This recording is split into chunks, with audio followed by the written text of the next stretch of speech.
बाबा अहो तुम्ही कधी आलात? हा काय आत्ताच येतो. अहो पण मग हाक मारायचीत ना. नाही तोच विचार करत होतो मी.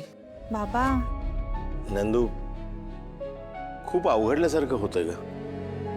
खरं तर तुझी ख्याली खुशाली विचारण्यासाठी मी तुझ्या सासरी आलो असतो ना तर मला वेगळाच आनंद झाला असता. पण मी नेमका चुकीच्या वेळी आणि चुकीच्या कारणासाठी तुझ्या सासरी आलोय. ही मंदा म्हणजे ना ही काही सुखानं जगू देणार नाहीये आपल्याला. नंदू नंदू मला माफ कर. बाबा या मंदामुळे खूप त्रास होतोय तुला. तुम्ही बरे आहात ना? हात काय जोडताय माझ्या समोर? तर काय करू. तुम्ही या आधी बसा बरं. या नको मी इकडे बसतो. बरं या इकडे या. इथे या बसा.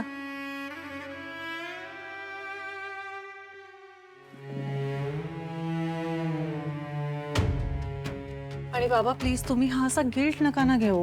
या सगळ्या प्रकरणात तुमची काहीच चूक नाहीये. नंदू चूक माझीच आहे. अगं मीच कमी पडलो माझं घर सांभाळण्यात.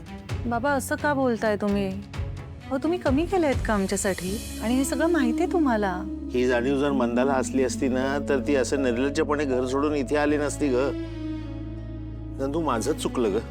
तुझ्या सासरच्या पर्यंत या सगळ्या गोष्टी आल्या. मला घरच्या घरी मिटवता नाही आल्या.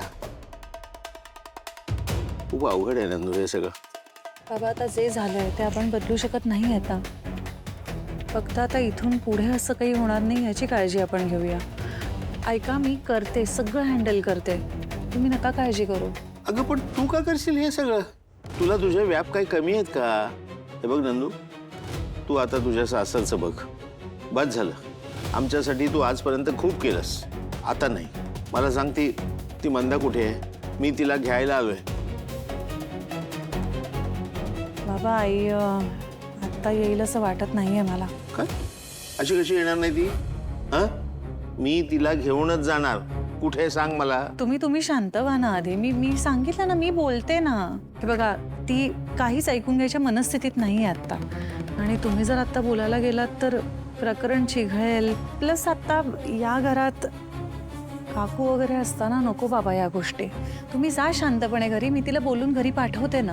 नाही मी मंदाला इथून घेऊनच जाणार आहे. त्यासाठी झालो मी. मला सांग कुठे आहे ती?